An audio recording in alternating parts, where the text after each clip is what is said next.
this album came together because, me and Ant had kind of like drifted apart in our friendship. Yeah. No falling out, nothing like that. Yeah. But Life. Sometimes you're just not in rhythm with each other. Of course. And that was really painful for me. Like I wrote Ant these like long emails where I'm like, I'm not seeing you. I miss you. I'm incomplete without you. That's a really important. Is he person. almost like your premier? Like he's like the backbone of a lot of the stuff. It's deep, man. So like Rumi, the poet Rumi, Yeah. who's the most popular poet in American life. Like he's the #1 selling poet in America. Okay. And he's a Sufi, or he's a Muslim scholar. Yeah. And he's also a Sufi master. Yeah. You know what I mean? Yeah. But he's a Muslim scholar. But we forget that. You know Yeah. what I'm saying? We like to like do this like culture vulture thing where we remove people from their context. So like Americans are afraid of Muslims, but they're reading Rumi and getting their life spirituality lessons from this Muslim scholar. But so Rumi, all of his poetry comes from him achieving this ecstatic state with God, where like he's witnessing God, not with his eyes, but also he sees everything he sees God. Everything he perceives is God.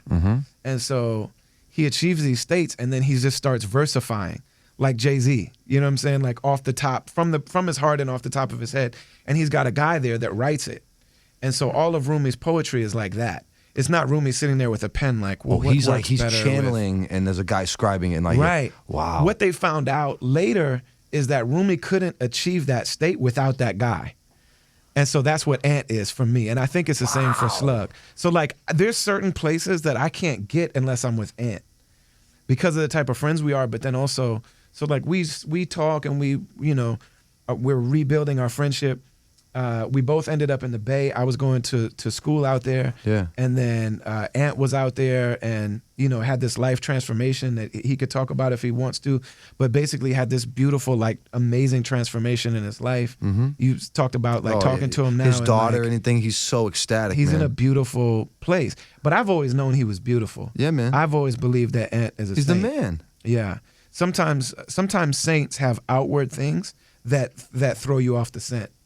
You know what I'm saying? Because you have to be able, only certain people can really see the inside of a person. There's something very rare about him. When you're around him, you can feel it's different. Like and I was always drawn to Ant, like, and we had very limited exchange. You'd always be like, "What's up, my man? What's happening?" But I recognized there was something going on with this guy, Yeah. Amazing. And that's why he's able to make the music that he makes with people is because, and that's why he doesn't just work with anybody. Yeah. A lot of people have reached out and a lot of like known people are like, "Nah, he's good." Get Ant beats and like, no, it doesn't work like that.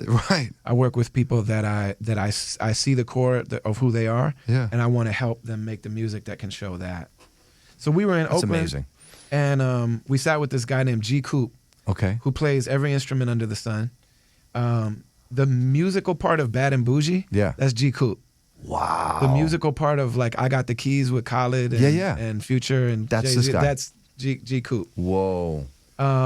The like when Jake One replays samples, so like the choir and the instruments and stuff that Jake One did for Drake, that's G Coop. Okay. So G Coop loves Ant. Okay. You know what I'm saying? And he basically is like, this dude is like quiet as kept. This guy's low key one of the greatest that's ever done it. Yeah, man. That's what he believes. I know, I feel it. And so when we made this music, like me and Ant had like reestablished our bond. And then I sat in the room with them when they made the music. You know what I mean? And then I came back and wrote the songs. So all that stuff happened in Oakland. So you asked like, what city am I looking forward to?